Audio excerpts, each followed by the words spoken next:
तो जय हिंद फ्रेंड्स, आप सभी कैसे हैं। आशा करते हैं आप सभी अच्छे और स्वस्थ होंगे। इस क्लास में आज हम मनोविज्ञान के एक महत्वपूर्ण सिद्धांत को समझेंगे जिसका नाम है पावलो का अनुकूलित अनुक्रिया का सिद्धांत। और इस सिद्धांत से संबंधित प्रश्न सभी शिक्षक भर्ती परीक्षा में अवश्य ही पूछे जाते हैं। तो यह टॉपिक जो रहने वाला है ये मोस्ट इम्पोर्टेंट टॉपिक है। तो क्लास में आगे बढ़ने से पहले वीडियो को लाइक एंड शेयर करें और सीटेट केवीएस या दूसरे सभी टीचिंग एग्ज़ाम की तैयारी के लिए चैनल को सब्सक्राइब करें। तो चलिए शुरू करते हैं। इवान पावलो का अनुकूलित अनुक्रिया का सिद्धांत। तो सबसे पहले तो हम बात करते हैं कि इसके अंदर जो जो ये सिद्धांत है, पावलो का जो अनुकूलित अनुक्रिया का सिद्धांत है, इसके अंदर किस तरीके के क्वेश्चन आपसे पूछे जा सकते हैं एग्ज़ाम के अंदर। तो हर एक पॉइंट को आपने नोटबुक में अपने नोट कर लेना है ताकि हर एक पॉइंट के हिसाब से आप उसको याद कर सके और हर एक पॉइंट का कोई ना कोई क्वेश्चन जो है वो बनेगा आपका। तो और एग्ज़ाम में आपको देखने को भी मिल सकता है। तो सभी पॉइंट आप अच्छे तरीके से नोट करेंगे। सबसे पहले बात करते हैं प्रतिपादक की। तो अनुबंधन जो अनुक्रिया का सिद्धांत है, इसके प्रतिपादक कौन थे, तो वो आपने नोटबुक में नोट कर लेना है कि इसके जो प्रतिपादक थे वो थे ईपी पावलो।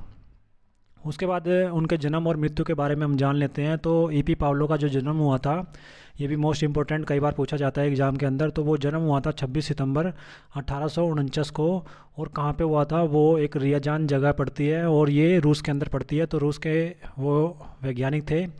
तो रूस के वैज्ञानिक होने के साथ साथ क्या है कि उनका जो जन्म हुआ था वो था 26 सितंबर 1849 को। और उनकी जो मृत्यु हुई थी वो हुई थी 27 फरवरी 1936 को मॉस्को के अंदर, रूस के अंदर। तो ये आपने दोनों जो डेट हैं वो याद कर लेनी है, साल साथ में याद कर लेना है। साथ में जो उनका मेन जो पार्ट रहा है कि जो जिसके लिए वो फेमस रहे हैं वो है अनुबंधित अनुक्रिया का सिद्धांत। तो उसके वो प्रतिपादक रहे हैं।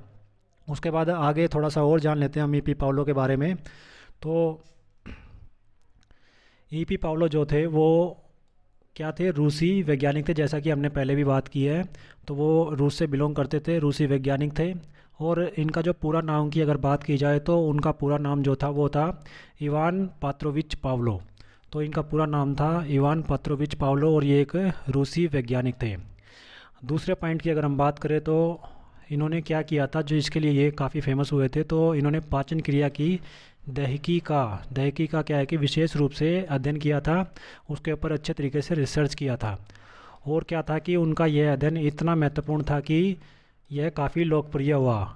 और उसके साथ ही क्या हुआ कि 1904 ईस्वी के अंदर इसके लिए उन्हें नोबेल पुरस्कार से भी सम्मानित किया गया। उनको नोबेल पुरस्कार मिला, किसके लिए मिला, पाचन क्रिया के दहकी के विशेष रूप के अध्ययन करने के लिए उनको नोबेल पुरस्कार से 1904 में सम्मानित किया गया।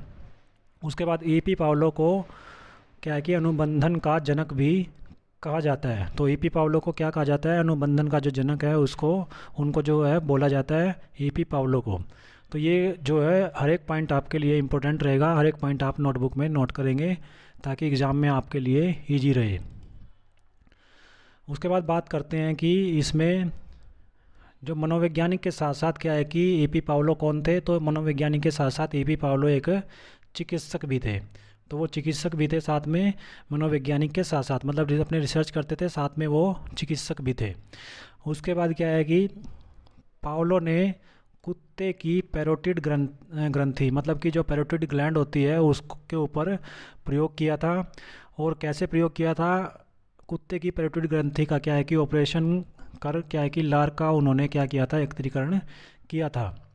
और इस प्रयोग के द्वारा पावलो ने क्या लगाया कि इस प्रयोग के द्वारा पावलो ने यह निष्कर्ष निकाला कि यदि लंबे समय तक क्या है कि स्वाभाविक और अस्वाभाविक जो उद्दीपन होते हैं, मतलब स्वाभाविक और जो अस्वाभाविक जो उद्दीपन की बात जो है यहाँ पे की गई है।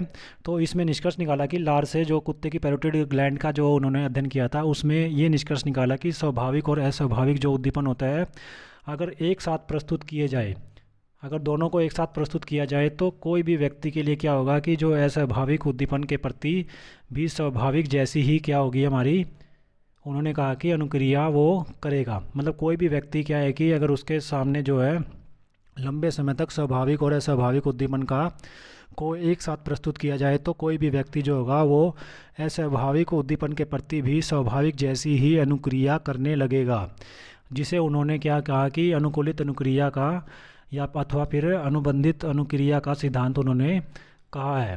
तो इसके अंदर ये आपने पॉइंट जो है वो नोट कर लेने हैं, हर एक पॉइंट। और उन्होंने जो प्रयोग किया था वो किया था कुत्ते की पैरोटिड ग्लैंड के ऊपर, जिसमें स्वाभाविक और अस्वाभाविक उद्दीपन की बात वो करते हैं।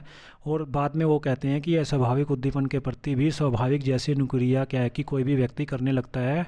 और इसी सिद्धांत को उन्होंने अनुकूलित अनुक्रिया और अनुबंधित अनुक्रिया का सिद्धांत भी कहा है। तो साथियों, वीडियो को ज़्यादा से ज़्यादा शेयर करें ताकि आने वाले KVS एग्ज़ाम में सभी की हेल्प हो सके। आगे के पार्ट के लिए चैनल को सब्सक्राइब कर बेल आइकन को प्रेस करें ताकि आने वाले वीडियोज़ की नोटिफिकेशन आपको समय पर मिलती रहे। Thank you.